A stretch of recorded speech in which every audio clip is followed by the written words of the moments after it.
오늘은 맥주 감사주일입니다. 이날을 다른 말로 성경에는 칠칠절, 그리고 초실절, 오순절 이런 말로 사용하고 있습니다. 초실절이라고 하는 말이 있듯이 처음 농사를 짓고 열매로 예배하는 날, 그런 절기가 바로 이 맥추절이고 또 초실절이기도 합니다. 이 말씀을, 이 절기를 언제 제정해 주시고 말씀하셨는가 하면 광야입니다. 광야. 이스라엘 백성들이 애굽에서 나온 지 2달밖에 안 됐을 때 말씀하셨어요. 광야는 농사 지을 수 있는 곳이 아닙니다. 적어도 농사를 지으려면 앞으로 40년이 지나가야 합니다. 그때 말씀하시지. 우리 생각에는 그렇잖아요. 그때 가서 말씀하시지 뭘 미리 앞당겨 말씀하십니까? 라고 생각할지 모르겠는데, 또 이 절기는 그럼 언제 지켜야 되느냐? 광야에 가서, 광야를 끝내고 가나안 땅 가서 농사 지을 수 있을 때 절기를 지키는 것이 아닙니다. 이 절기는 광야에서도 지키는 겁니다. 그럼 누가 지킵니까? 하나님께서 인도하셔서 이 광야를 지나가게 하실 것이고, 그리고 가나안 땅에 가면 말씀하신 그대로 농사도 짓고 열매를 거두게 하실 것을 믿는, 믿음으로 드리는 절기고 예배입니다. 그래서 감사의 절기라고 하는 이 감사는 믿음이 없으면 할 수가 없습니다. 오늘의 현실을 바라보면은 낙심 절망밖에 더 있겠습니까? 그러나 오늘 우리의 믿음은 영원하신 하나님의 나라를 바라보는 거 아니겠습니까?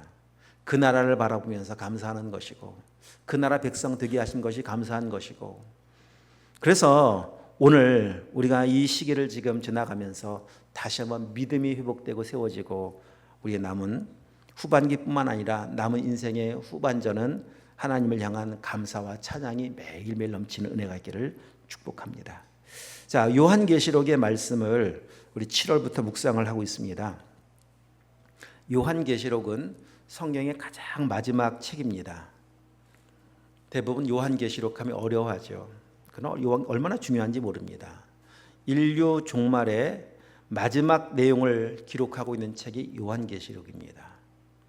하나님의 창조, 창세기에서 시작한 창조의 끝은 요한계시록입니다. 여러분, 끝이 얼마나 중요합니까? 영화를 보다가 끝을 못 보면 찜찜하죠. 그런 것과 마찬가지로 끝을 알아야 합니다. 결말을 알아야 다 본 거예요. 요한계시록을 알아야 하나님이 만든 창조의 계획이 무엇인가를 알 수가 있습니다. 그래서 계시록을 시작하면서 결론부터 지금 말씀을 드리면 하나님의 창조 계획의 결론입니다. 결론은 무엇인가 하면 믿음의 사람이 최후 승리한다 이겁니다. 그래서 요한계시록 맨 마지막 장에는 어떤 내용으로 마무리하고 있는가 하면 시상식이에요. 시상식. 천국 시상식입니다. 연말이 되면 각 분야마다 시상을 하잖아요. 마찬가지입니다. 이 땅의 역사의 마지막은 하나님의 나라의 시상식이 거대하고 성대하게 준비가 되어 있는데, 그럼 어떤 사람이 그 시상식에 참여하게 되어 수상의 영광을 누리게 될 것인가? 이 세상에서는 다 나름의 그 분야에 공헌한 사람들을 수상자로 세워 시상을 합니다. 그래서 천국에서도 그럴까요? 맞습니다. 천국에서도 그렇습니다. 바로 하나님의 나라의 공헌자들입니다. 이 세상 나라 아니에요. 이 세상의 영광이 아니라 하나님의 믿음으로 영광 위에 살았던 사람들, 그런 사람들을 시상대에 세워놓는데, 그래서 우리 뒤로 한번 가셔서 그 시상식 광경을 한번 미리 보도록 하십시다. 22장 제일 마지막 장입니다.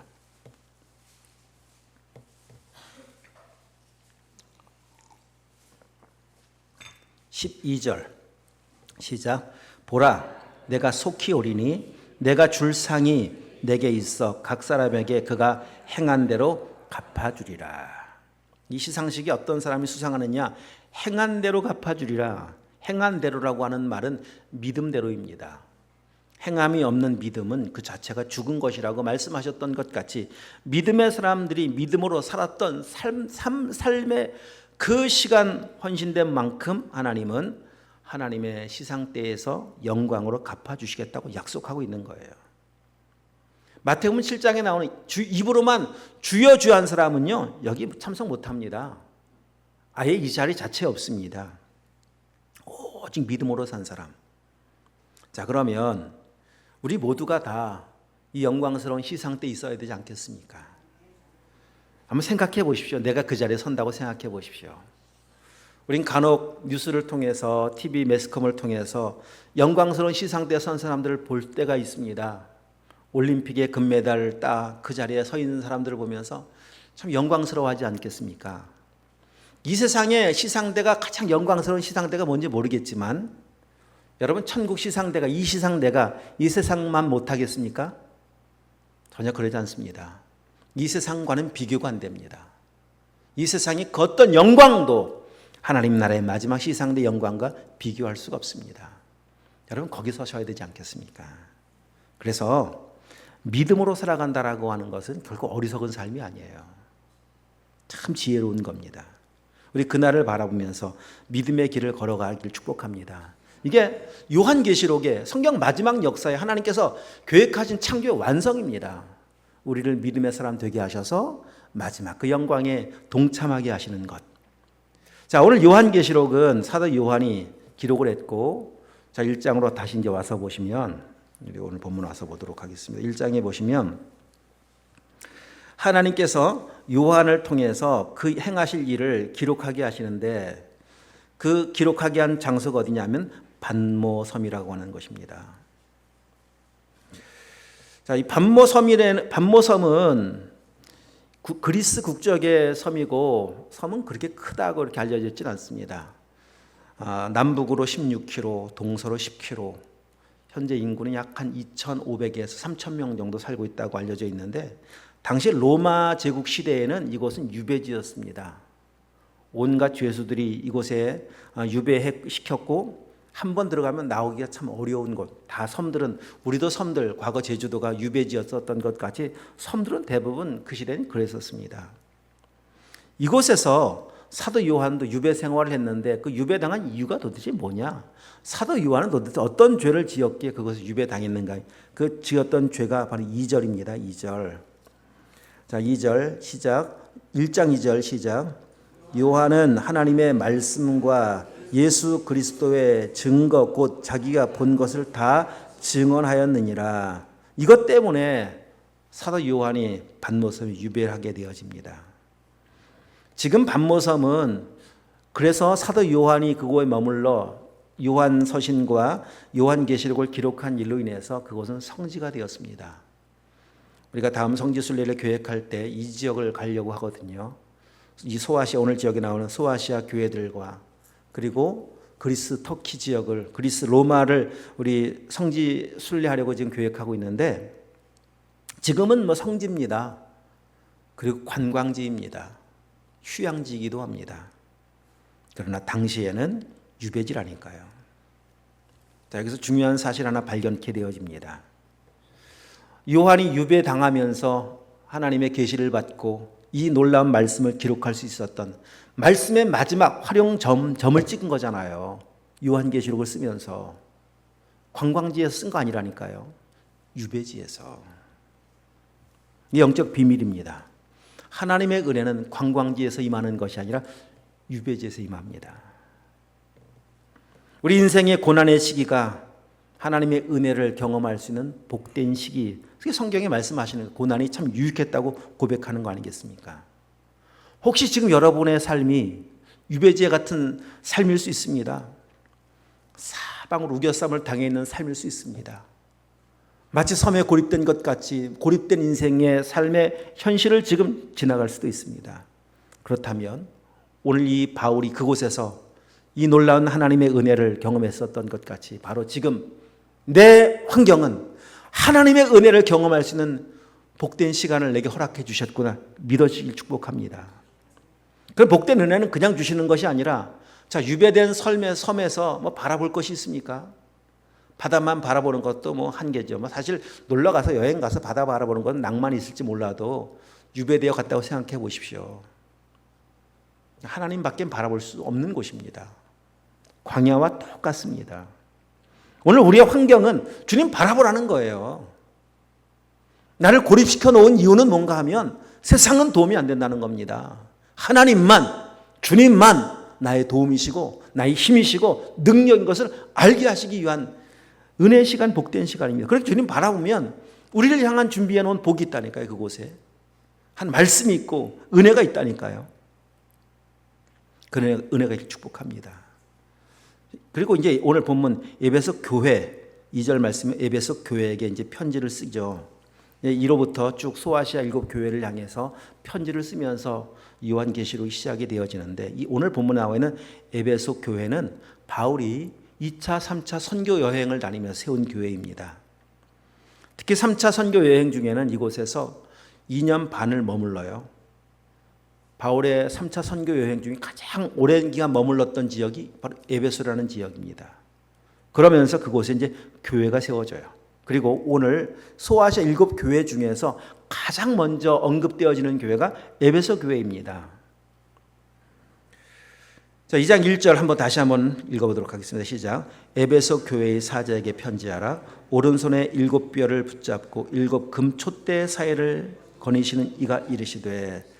교회들마다 서신을 쓰면서 1절 매 장 맨 앞에는 말씀하시는 그분이 어떤 분이신가를 소개하는데 다 다릅니다. 교회마다 다릅니다. 근데 에베소 교회를 향해서 말씀하시는 예수님은 자, 저기 눈으로 보십시오. 오른손에 7벼를 붙잡고 계신다. 그리고 7 금촛대 사이를 거니시고 계신다. 이렇게 말씀하고 계시는 그런 분이 지금 말씀하신다라고 말씀하고 계시지 않습니까?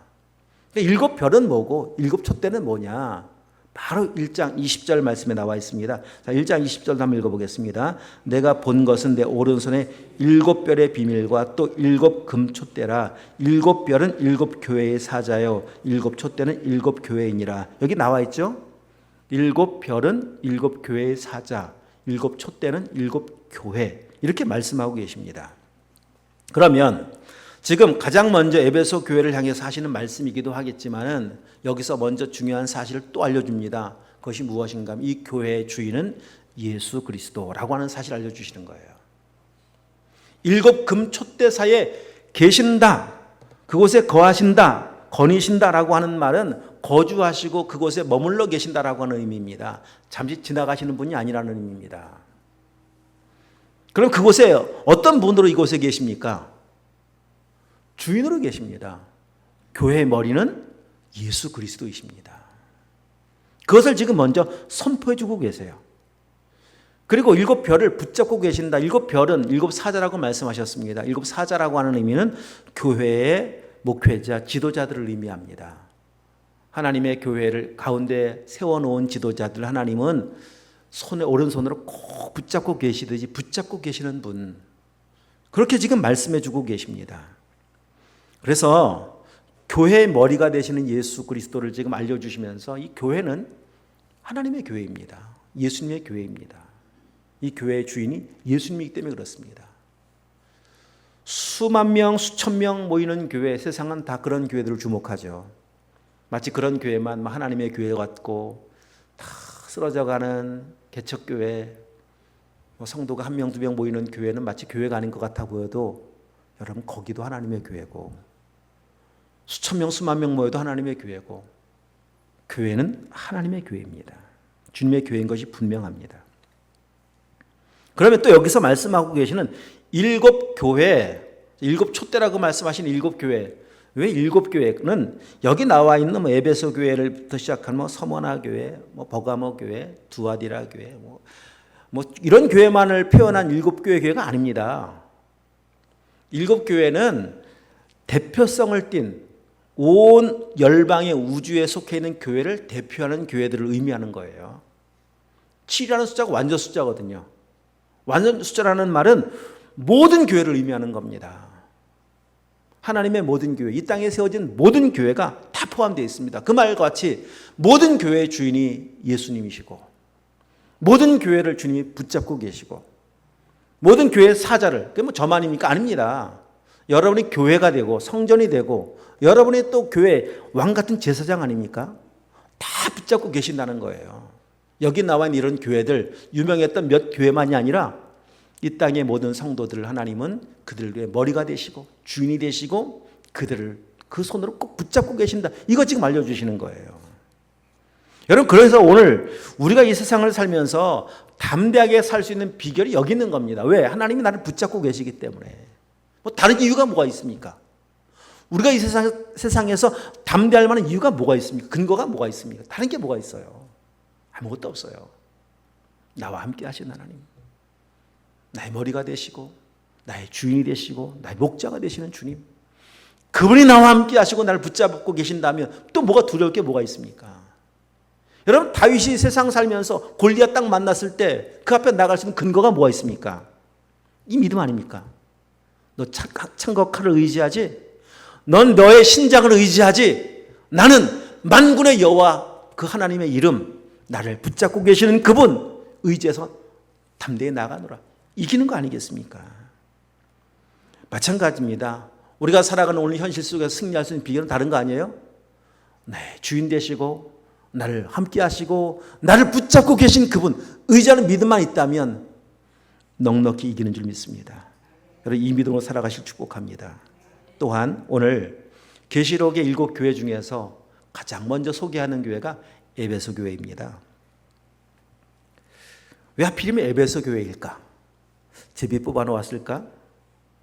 믿음의 순서라고 하면은 에베소 교회보다 더 칭찬받았던 교회가 더 나오거든요. 뒤에 보면은 에베소 교회는 오늘 4절 말씀에 보니까 책망할 것이 있다고 말씀하시면서 책망받을 만한 교회였었는데 7 교회 중에 보면 2 교회는 책망이 없어요. 서머나 교회와 빌라델비아 교회는 책망이 없어요. 칭찬만 있어요. 그럼 그런 교회들을 먼저 세워놓아야 되잖아요. 순서상 놓고 본다면, 믿음의 순서로 놓고 본다면, 그럼 그냥 대충 그냥 아무나 생각나는 대로 뽑아놓았을까? 성경 배열 하나도 그런 식으로 배열한 적이 없습니다. 다 의미가 있어요. 왜일까를 아는 게 또 중요한, 오늘 우리가 이 전체 내용을 이해하는데 굉장히 중요한 이유인데 그 이유가 바로 4절에 있습니다. 4절 다시 한번 다 함께 시작. 그러나 너를 책망할 것이 있나니 너의 처음 사랑을 버렸느니라. 책망받을 만한 에베소 교회 문제가 첫사랑의 문제입니다. 사랑의 문제입니다. 그러니까 이 에베소 교회를 통해서 우리 모두에게 주시는 메시지입니다. 무엇보다 이 세상을 살아감에 있어서 교회 안에서, 성도들 안에서 가장 중요한 게 뭐냐? 하나님과의 사랑의 관계인 것을 알려주시는 거예요. 에베소를 비롯한 다른 책망받았던 교회들 좀 이따 다시 구체적으로 한번 보겠지만은 책망받았던 이유는 사랑의 관계 때문에 책망을 받을 수밖에 없었습니다. 그러면 서머나 교회, 빌라델비아 교회, 책망이 없었던 교회는 칭찬받을 수 있었던 이유는 사랑이 있었기 때문에 칭찬이 있었습니다. 자, 보십시오. 2절, 3절 말씀해 보면 에베소 교회가 칭찬받을 만한 일이 있었다니까요. 내가 내 행위와 수고와 내 인내를 알고 또 악한 자들을 용납하지 아니한 것을 안다. 자칭 사도라는 자들 드러낸 것도 내가 안다. 3절, 또 내가 참고 내 이름을 위하여 견디고 게으르지 아니한 것도 내가 안다. 자, 은혜가 되는 또 하나의 단어가 또 나오잖아요. 안다는 겁니다. 하나님은 아신다. 사람은 알아주지 않아도 하나님은 다 아신다는 겁니다. 우리의 수고, 우리의 눈물, 하나님은 알고 계세요. 오늘 이른 새벽부터 나오셔서 헌신하시고 봉사하시고 오늘 사랑하는 성도들을 위해서 맛있는 식사를 준비하느라 막 새벽부터 나와서 헌신하시는 분들이 계시거든요. 여러분 모르시죠? 하나님은 아십니다. 여러분 아세요? 하나님이 얼마나 큰 위로고 소망입니까? 이렇게 최선을 다하는 교회였습니다.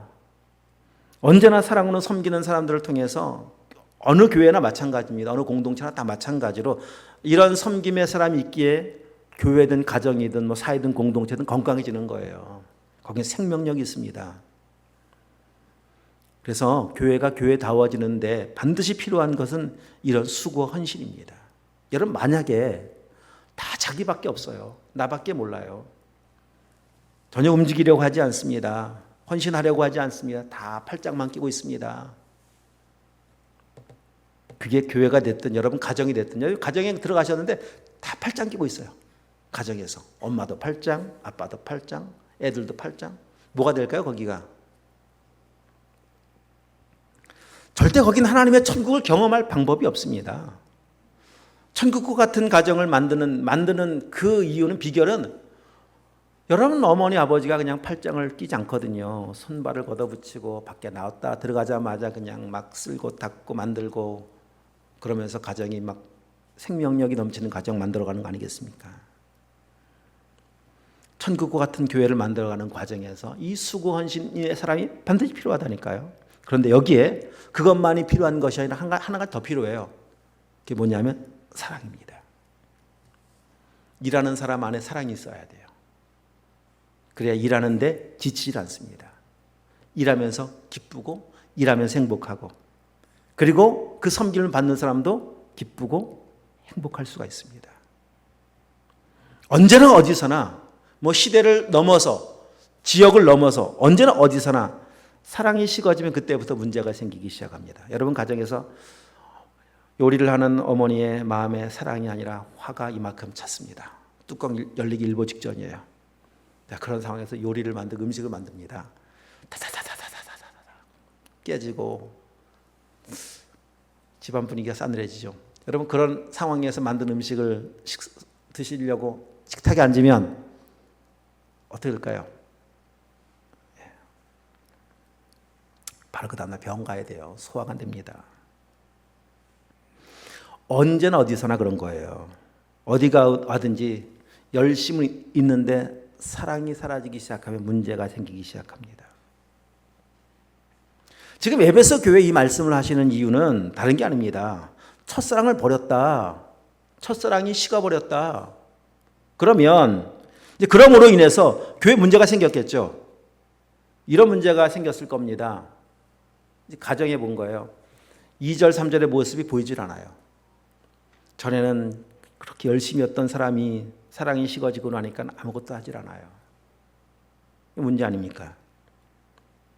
두 번째 생각해 볼 수 있는 가정은 2절 3절의 태도는, 행동은 그대로인데 사랑이 식어서, 제가 말씀드렸던 사랑이 없는 상태로 일하는, 그 불평이 가득한 마르다과에 속한 상태로 일을 하는 것이 또 문제 아니겠습니까?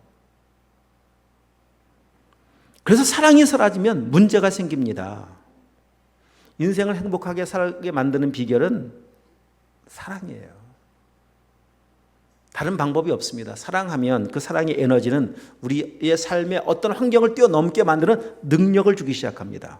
자, 이제 여러분 교회들을 조금 더 자세히 본다면 8절에 서머나 교회가, 이건 서머나 교회는 칭찬받았던 교회니까 다시 이제 보고 12절 버가모 교회가 나옵니다.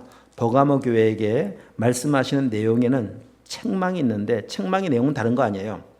요약해 보면 발람의 교훈을 따르고 니골라 당의 교훈을 따르는 자들이 있다. 그 발람의 교훈과 니골라 당의 교훈이 어떻게 소개하고 있는가 하면 음행과 우상숭배입니다. 그리고 두아디라 교회가 또 나옵니다. 두아디라 교회의 모습에서 18절 나오는 모습은 책망할 것이 있다. 이세벨을 용납한 것이다. 이세벨을 용납한 거, 그 용납함의 문제가 뭐냐? 음행과 우상숭배입니다. 바알의 그 왕의 딸 아닙니까? 바알을 섬겼던 왕의 딸 아닙니까? 그래서 이스라엘 아합의 부인이 되고 바알의 신을 수입해 온 거예요. 그래서 우상숭배가 되고 음행이 되기 시작했었습니다. 자, 사대교회 3장 1절 사대교회. 살았다 하는 이름은 있으나 죽은 것. 그래서 행위에 온전한 것을 2절 도무지 찾을 수가 없어요. 살아있는 것 같은데 죽어있는 모습의 교회. 이게 사대교회입니다. 라오디게아 교회, 자, 유명한 교회 아닙니까? 14절 이하에 15절 말씀, 차지도 덥지도 않고 미지근한 교회. 이런 네 가지 교회, 책망받았던 네 가지 교회의 모습에 왜 이런 현상이 나타나느냐 하면 다 사랑이 식었기 때문에 나타난 겁니다. 하나님과 관계가 깨어졌기 때문에 나타나는 반응들입니다. 하나님과 사랑의 관계가 깨어지고 나니까 세상을 사랑합니다. 우상을 사랑합니다. 그리고 우상을 숭배하면서 동시에 어떤 일이 벌어지느냐? 음행이 나타납니다. 우상 숭배, 음행은 동결의 양면이에요. 다 함께 쫓아다닙니다. 왜 살아있는 것 같은데 죽어있는 모습과처럼 살아갑니까? 사대교회, 라오디게 왜 미지근해집니까? 사랑은 미지근해짐을 용납하지 않아요. 관계 깨어지면 이런 삶으로 살아간다는 겁니다. 반면 칭찬받았던 두 교회 더 볼까요? 서머나 교회. 2장 8절 이하에 9절을 한번 읽어보겠습니다. 9절 시작. 내가 내 환난과 궁핍을 알거니와 실상은 내가 부요한 자 아니라 자칭 유대인이라 하는 자들의 비방도 알거니와 실상 유대인이 아니여 사탄의 회당이라. 이 서머나 교회는 이런 교회였습니다. 환난과 궁핍, 참 가난한 교회였습니다. 궁핍한 교회, 가난한 교회. 서머나라는 지역 자체는 부유한 도시였습니다. 그런데 이 교회는 가난했어요. 왜? 믿음의 사람, 믿었다라는 믿음 때문에 세상에서 모든 기득권들을 다 잃어버려야 됐었어요. 신앙 때문에 놓치는 것, 잃어버려야 될 것이 너무 많았었습니다. 그래서 가난했습니다. 실제로 궁핍했습니다. 그런데 말씀하세요. 참 네가 부유한 자다. 그 부유함이 무엇의 부유함입니까? 환경이 아니라는 마음입니다. 마음 안에 은혜가 있고 마음 안에 믿음이 있고 사랑이 있다는 거예요. 그래서 부유합니다. 그 뒤에 보면 이런 말씀도 있습니다. 자, 여기서 끝나는 것이 아니라 10절 너는 장차 받을 고난을 두려워하지 말라. 마귀가 장차 너희에게 몇 사람을 옥에 던져 시험을 받게 하리니 너희가 10일 동안 환난을 받으리라. 내가 죽도록 충성하라. 그리하면 내가 생명의 관을 내게 주리라. 장차 받을 환난이 있다. 옥에 갇히고 죽는 일도 생길 수 있다. 두려워하지 말아라. 장차 받을 환난, 고난 두려워하지 않을 수 있는 이유 딱 한 가지, 사랑밖에 없습니다. 사랑하면 어떤 고난이 온다 하더라도 두려워하지 않아요. 사랑하면 지금 말씀하시는 것 같이 죽도록 충성할 수가 있습니다. 여러분 빌라델비아 교회도 한번 더 보십시오. 3장 7절 이하에 보면 빌라델비아 교회의 모습. 자, 우리 8절 한번 읽어보겠습니다. 8절 시작. 볼지어다 내가 내 앞에 열린 문을 두어서 능히 닫을 사람이 없으리라. 내가 내 행위를 아노니 내가 작은 능력을 가지고서도 내 말을 지키며 내 이름을 배반하지 아니하였도다. 여기 빌라델비아 교회는 작은 능력 아무것도 없어요. 아무것도 없는 그 현실 상황 속에서 하나님의 이름을 배반하지 않았다. 세상에서 보면 정말 아무것도 아닌 사람들이었었는데, 별 볼 일 없는 사람들이었었는데 믿음을 지켜 승리한 사람들이라고 지금 말씀하고 있습니다. 저는 이 말씀을 준비하고 묵상하다가 다니엘과 그 친구들이 떠올랐습니다. 그들은 바벨론의 포로가 됩니다. 아무것도 아니잖아요. 포로라니까요. 모세와 같이 출생했었을 때 바로의 공주로 태어나지만 그가 입양되어 살지만은 여러분 바벨론의 포로 된 이 다니엘과 그 친구들을 보십시오. 아무것도 아닙니다. 그런데 거기에서 그들의 삶의 모습은 오늘 말씀 그대로 저 능력이지만 배반하지 않아요. 금신상에게 절하지 않습니다. 사자굴이 기다리고 있는 거 알지만 창문을 활짝 열어놓고 하루에 3번씩 기도합니다. 왜? 그들 안에 있는 사랑 때문에. 나를 구원하신 하나님의 사랑, 그 은혜 때문에. 사랑의 능력은 위대한 것입니다. 사랑하면 모든 환경을, 위험한 환경을 다 뛰어넘을 수 있습니다. 그래서 오늘 우리에게 필요한 게 사랑이에요. 그래서 에베소 교회를 제일 먼저 세워놓고 너 지금 처음 사랑 버린 것이 문제다. 에베소 교회만이 아니라 7교회 모든 교회에게 말씀하시는 똑같은 내용 아닙니까? 너 왜 그런 문제가 지금 생겼는 줄 아느냐? 왜 지금 그런 우상 숭배가 너의 삶의 중심 되어 있고 하나님이 아닌 세상을 사랑하며 세상을 쫓아 살고 있는 줄 아느냐? 하나님의 사랑 관계에 끼어졌기 때문이란다. 왜 너 그렇게 미지근한 줄 알아? 사랑의 문제란다, 그것이. 이거 알려주시는 겁니다. 그래서 오늘 우리 가장 필요한 것은 첫사랑 회복하는 거예요. 회복하는 것으로가 아닌 그 사랑으로 충만해서 계속 살아갈 때 우리 인생의 마지막 하나님의 시상대에 서는 거예요. 여러분 그런 은혜가 있어야 되지 않겠습니까? 자, 말씀 마무리하면서 2가지를 정리하려고 합니다. 첫 번째, 하나님과의 사랑의 관계, 친밀한 사랑의 관계가 과거 추억거리가 되지 않도록 해야 합니다. 자, 많은 사람들 참 나도 옛날에는 뜨거웠었는데, 옛날 이야기하는 분들이 얼마나 많이 계십니까? 참 나도 예전에는 열심히 했었는데, 왜 옛날 이야기가 오늘 또 반복되는 이야기가 되어야 합니까? 오늘 이야기가 되어야죠. 하나님 옛날에 돌아가셨습니까? 그럼 옛날 추억으로 끝날 수밖에 없겠지만 지금도 살아계시잖아요. 그러니까 오늘의 이야기가 돼요. 오늘의 이야기. 지금의 이야기가 돼야 되고, 지금 예수님을 사랑하기 때문에, 지금 사랑하시는 주님을 위해서 주님의 말씀 때문에 살아가는 이야기, 그 뜨거운 사랑의 이야기, 여러분 오늘 이야기가 되시길 축복합니다. 두 번째, 이 말씀을 듣다 보면 우리 이런 기도의 제목을 하나 갖게 되어지죠. 하나님, 저도 첫사랑을 회복하게 하옵소서. 아마 이런 기도 제목이 우리 온 성도들 가운데 있지 않을까 생각을 합니다. 그러나 여러분 중요한 것은 기도의 제목이 아니에요. 실제로 기도하는 거예요. 제목만 연초에 여러분 송구영신 예배 드리면서 가정의 기도의 제목, 개인의 기도의 제목 올렸다고 문제가 해결되나요? 기도해야죠. 관계 회복을 위해서 특별히 여러분 기도의 제목을 갖고 계신다면 관계 회복을 위한 기도와 노력이 필요합니다. 사람과 관계도 마찬가지입니다. 기도 제목을 낸다고 되는 것이 아니라 실제로 기도해야 되고 관계 회복을 위한 노력이 필요합니다. 하나님과 관계 마찬가지라니까요. 일단 참 다행스러운 게 하나 있습니다. 이게 뭔가 하면 하나님은 지금도 변치 않고 똑같이 사랑하신다는 거예요. 이제 문제는 누구에게 있습니까? 항상 나에게 있잖아요. 그러니까 사람과의 부부 사이에 만약에 예를 들어 문제가 생겼어요.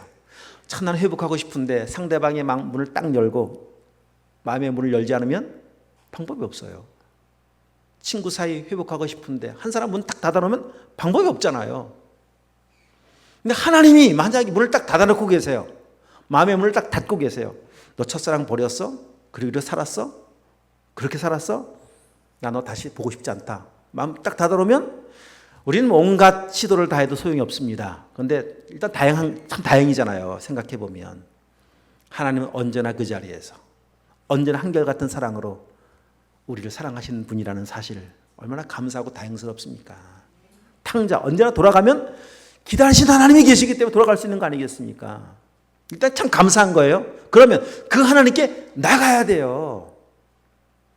기도 제목만 세워놓고 계시지 마시고 머릿속에 그냥 그래야 되는데라고 생각하고 계시지 마시고 탕자처럼 집에 돌아가면 되는데 아버지께 돌아가면 아버지 집에는 양식이 풍족한 품꾼이 너무 많은데 돌아가면 되는데 알고 안 돌아가면 무슨 소용이 있습니까? 돌아가야 되잖아요. 그거 마찬가지. 여러분 진짜 하나님과 사랑을 회복하고 싶으시다면 사랑의 하나님께로 나가셔야 합니다. 나가는 방법이 뭡니까? 여러 가지가 있습니다만 말씀을 펴는 거예요. 말씀은 곧 하나님이시라. 말씀을 보십시오. 덮어놓고 믿지 마시고 덮어놓고 사랑 회복한다고 생각하지 마시고 보세요. 후반기 시작했습니다. 성경 일독 아직 시작하지 못하신 분 계시나요? 중간에 멈춘 분 계시나요? 다시 시작하세요. 할 수 있습니다. 우리 선교를 가면서 이제 우리가 50일 전부터 50일 통독 우리 계획하고 성경 통독을 지금 하고 있는데 우리 비치도 얼마나 잘하고 있는지 몰라요. 할 수 있다니까요. 할 수 있지? 할 수 있어요.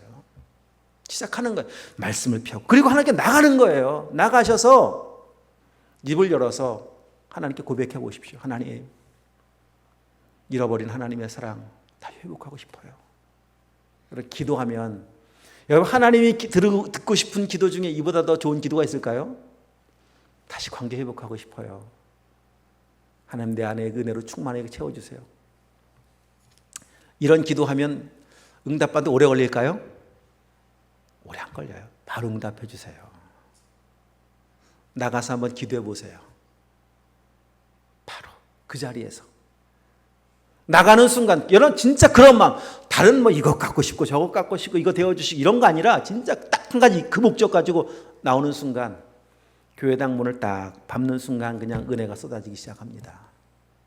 감사합니다. 하나님 그 사랑 내 안에 부어주면 더 바랄 것 없습니다. 이런 고백이 또 나오기 시작합니다. 나가는 겁니다. 그리고 한 가지 더 중요한 거 있습니다. 그리고 그 다음에는 행한 대로 갚아주마 말씀하셨었죠. 그 사랑 받은 만큼 말씀대로 살아가는 거예요. 사랑은 행함이 반드시 동반된다니까요. 요한복음 14장 21절 내 계명을 지키는 자라야 나를 사랑하는 자니 그 인정하시겠다는 거예요. 순종할 때 사랑은 더 분명해지고 충만해지기 시작합니다.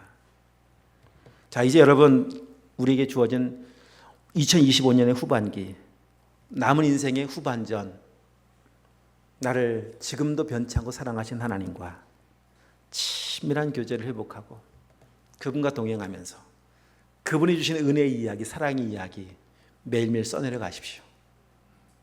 그렇게 한 걸음 한 걸음 가다 보면 어느덧 주님 품에서 영원한 천국 시상대에서 우리를 불러 그곳 세울 날이 반드시 올 겁니다. 우리 그 나라를 바라보며 믿음의 길을 걸어가시길 축복합니다. 기도하시겠습니다.